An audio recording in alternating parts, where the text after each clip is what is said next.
mo ń gbọ́ ọ̀rọ̀ kan ó dẹ̀ ń dùn mí lórí ọ̀rọ̀ Mohbad. Wọ́n nígbà tí Mohbad wà láyé tí ìyá Mohbad bá lọ sílé ẹ̀ wọn kì í jẹ́ kó gbé Liam lójú ayé Mohbad. Kí ló dé? Ṣùgbọ́n Liam yẹn ń sì bá ní Wùmí wá ń gbé fún ìyá Mohbad tí ìyá Mohbad ń gbé every time bó tẹ̀ yẹ pé gbígbé tó ń gbé náà wọ́n máa ń set camera sí ni. Wọ́n máa ṣe tí tó bá gbé ọmọ yẹn fún ìyá Mohbad wọ́n máa make sure pé wọ́n set camera bí èèyàn méjì mẹ́ta tí wọ́n record ẹ̀. Kí ló ń fà á? Tí wọ́n fi mọ́nítọ̀ ẹ̀ tán sọ lọ́wọ́ sọ lẹ́sẹ̀ pé ń gbọ́ ọmọ mẹ́ láti ojú ayé Mohbad. Dó láyé ojú ayé Mohbad wọn tẹ̀ yẹ kó gbé rárá tọ̀ according to kọ́tà àwọn tó súnmọ́ ń sọ bí wọn kárí mọ́ said it. Wọn kì í jẹ́ kó gbé Liam lójú ayé Mohbad tó bá lọ kí wọn. Kí ló fà á?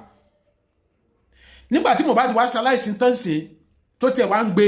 tó bá máa gbé náà wọ́n máa set camera bí èèyàn méjì mẹ́ta máa record ẹ̀ kò dẹ̀ gbọ́dọ̀ gbé yẹ́sẹ̀ kúrò níbi tó wà yẹn àfi tí Wùmí bá wà ń bẹ̀ tí Wùmí bá dà wà ń bẹ̀ ọwọ́dọ̀ léèyàn tó máa monitor ẹ̀. Kí ló fà á? Tó bá jẹ́ pé ọmọ mẹ́rin ní tòótọ́ kò yẹ ká máa sọ lọ́wọ́ sọ lẹ́sẹ̀ bẹ́ẹ̀. Èèyàn tó pa Mohbad tó bí nígbà tó wà kékeré sọ́mọ mẹ́rin wá fẹ́ hàn lémọ̀. Àwọn kan táwọn èèyàn sọ wípé àwọn tó ní ọmọ ló ń sọ fún Wùmí pé nǹkan kò gbọ́dọ̀ sọ máa wọn. O lè má believe mi rẹ ṣùgbọ́n nǹkan tí àwọn èèyàn tí wọ́n mọ̀ níbi tó wà yẹn táwọn ọmọ ń parọ́ yìí táwọn with evidences. No, gbogbo wa abiyamọ tòótọ́ tó ní fi ọwọ́ rẹ̀ gbé ọmọ sí tọmọ ò ní sí léyà tó ní síyàn ẹgbẹ́ pẹ́kẹ́ reason pẹ̀lú mi lórí ọ̀rọ̀ yìí o. Báwo ni Mohbad ṣe máa ṣe iṣẹ́ lọ gbogbo ọjọ́ ayé ẹ̀ ṣiṣẹ́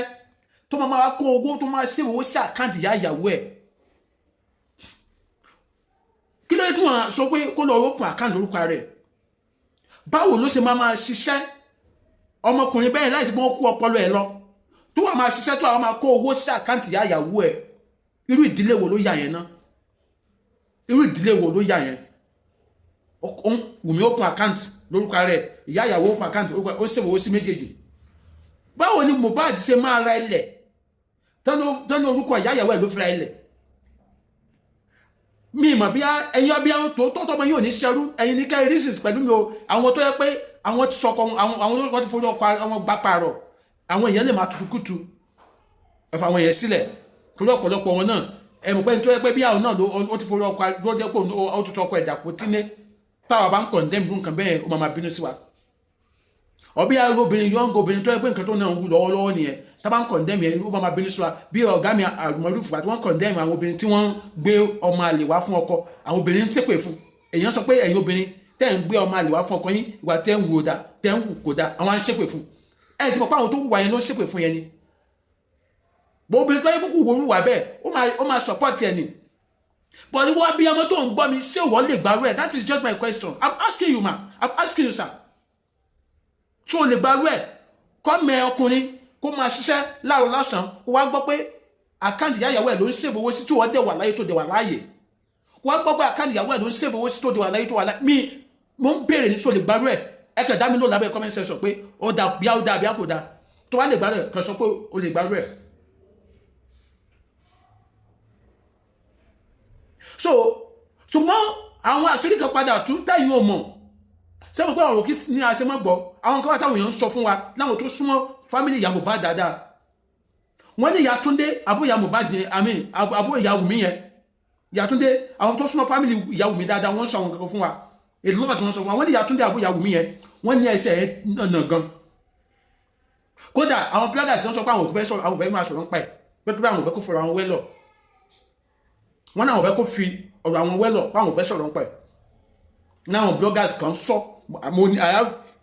a friend tó yẹ pé he's also a blogger tó ní àtọ́rọ̀ bá dọ̀rọ̀ ìyá Túndé àwọn fẹ́ sọ̀rọ̀ ń pa ẹ̀ tó torí wọ́n ní orin mo ní orin ìbò sóhun wájọ́ náà ni sójọ́ náà ni wọ́n ní wọ́n ẹ̀rìn gidi gan wọ́n ló bá ìyá Wùmí sá gbogbo eré kiri àwọn ló kórìí Mohbad sínú nǹkan because tí wọ́n bá kórìí yẹn sínú nǹkan báwo ló ṣe máa ṣiṣẹ́ bó ṣe tó gọlọtọ̀ yẹn. Ìyá ìyàwó àwa ní ẹ pẹ̀lẹ́ ọmọ dáadáa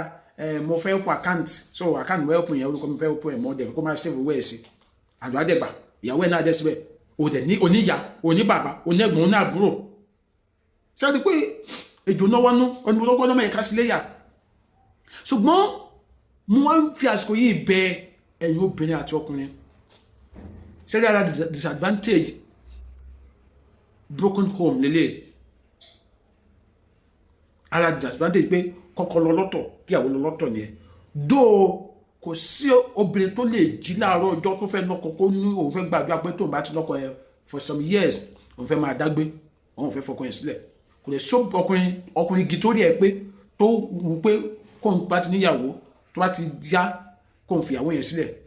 nígbà míì ọlọ́mọdé ká rí wàhálà tó máa sọ wá di ìyá ń dágbé tàbí tó máa padà sọ wá di single mother tàbí tó máa gbé wa láti ilé ọkọ kan délé ọkùnrin kan tàbí tó máa jẹ́ ká máa pààrọ̀ ìyàwó bí ẹni pààrọ̀ aṣọ kì í ṣe gbogbo èèyàn ló wù gbogbo tó jẹ́ pé ó wù kó dàrú nǹkan bẹ́ẹ̀ wèmí kan sọ wọn pé ara implication kí nìyẹn lélẹ̀ because mo bí pé ká ní ìyá Mohbad àti bàbá Mohbad bá wà lójú kan tí wọ́n jọ panu pọ̀ ń bá sọ̀rọ̀ àwọn ìgbésẹ̀ tí Mohbad gbé yẹn kò ní gbé ẹ wo ilẹ̀ 2 acres tí wọ́n ní ó kọ́kọ́ rà tí bàbá yóò béèrè pé ọmọ ti tó nílẹ̀ tó ní àwọn ti ra lẹ̀ ń bọ́ ló ra sí tó ní ìyá ìyàwó custody ìyá ìyàwó ló ra sí 2 acres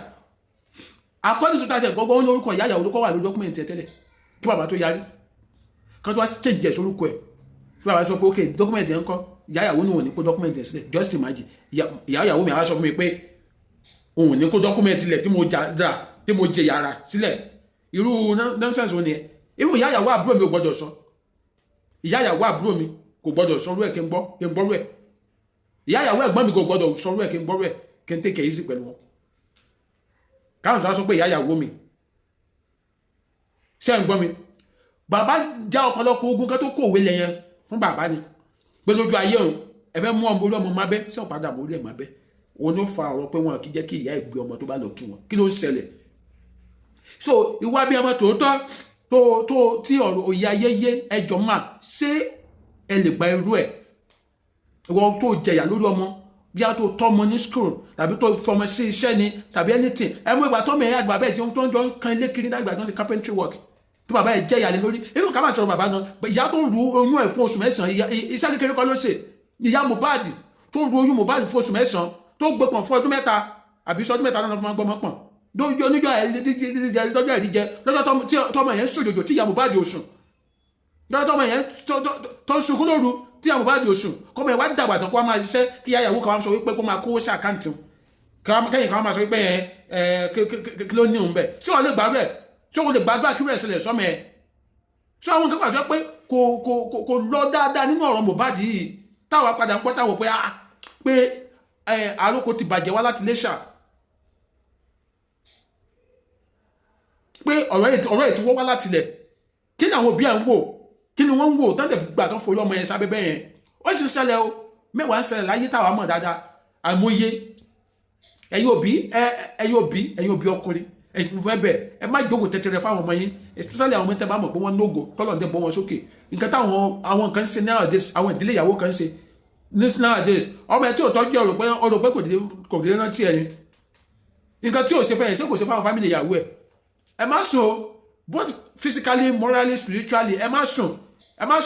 àwọn kan fẹ́ kọ ẹ̀yìn ọmọ ẹ̀ṣẹ́ wọ́n fẹ́ sọ ọmọ ẹ̀dọ̀tá ẹ̀ wọ́n á sùn wájú òkú tẹ̀tẹ̀rẹ̀ o má sùn ilé ayé yìí àràgbé ni o kò ṣe dúró wò Adébádé lórúkọ mi ẹ bá mi share fídíò mi ẹ bá tẹ̀bọ̀ bẹ́ẹ̀ subscribe sí YouTube channel mi ó lè bú àfi tó bá lè gbàdúrà kí wọ́n ẹ̀ ṣẹlẹ̀ sí ẹ má gbàgbé láti subscribe sí YouTube channel mi ire ó dàbọ̀.